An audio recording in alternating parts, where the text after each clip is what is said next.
The Missing Years, Ishmael's Hidden Journey in the Book of Genesis. Introduction.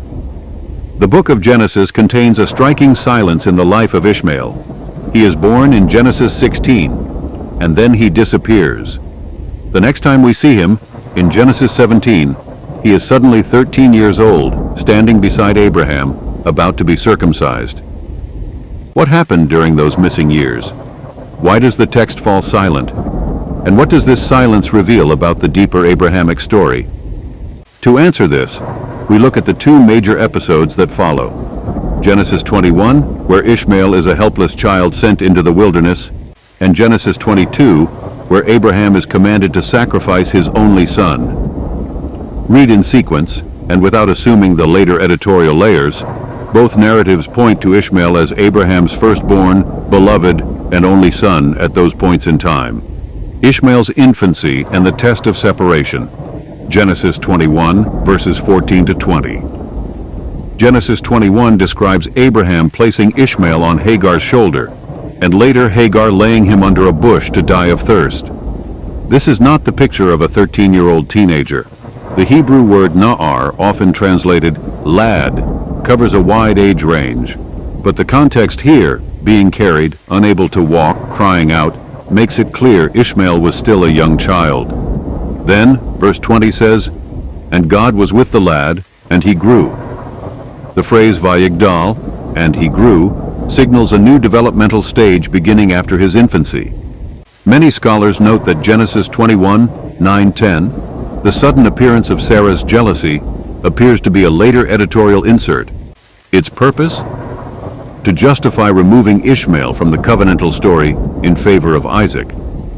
But beneath this layer, the original narrative highlights a divine test of Abraham, a test centered on the life of his firstborn son.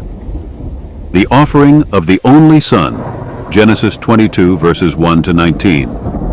In the very next chapter, Genesis 22, God commands Abraham, "Take your son, your only son, whom you love."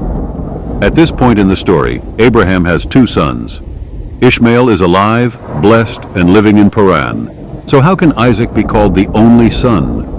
This tension has led many critical scholars to conclude that the original Akedah narrative, Genesis 22, was about Ishmael, not Isaac. Only later was Isaac's name inserted to fit the rising Israelite theology of exclusive election. The parallels are remarkable. In Genesis 21, a child is left to die. An angel calls from heaven and saves him. In Genesis 22, a child is about to be sacrificed. An angel calls from heaven and saves him. Two tests, two near deaths, two divine interventions. One original story, Abraham's faith tested through Ishmael. Editorial interpolations and covenant theology. The final shape of Genesis reflects layers of theological editing. 1. Genesis 21, verses 9 to 10, justifies Ishmael's exclusion. 2. Genesis 22 is reshaped so that Isaac becomes the child of sacrifice. These changes reflect later Israelite identity formation, but they do not erase the earlier, deeper tradition of Ishmael at the center of Abraham's trials. Conclusion. When read without the later editorial layers, Genesis 21 and 22 appear to occur before Genesis 17. In this reconstructed sequence, Ishmael is Abraham's only son. Abraham's faith is tested through him. The covenant of Genesis 17 becomes the ratification of a relationship already proven through obedience. Only later does Isaac enter the story as a gift, a joyful reward after Abraham has endured the greatest tests with Ishmael. Thus, Ishmael is not a marginal figure. He stands at the very core of the Abrahamic narrative, the first vessel of divine blessing, mercy, and trial.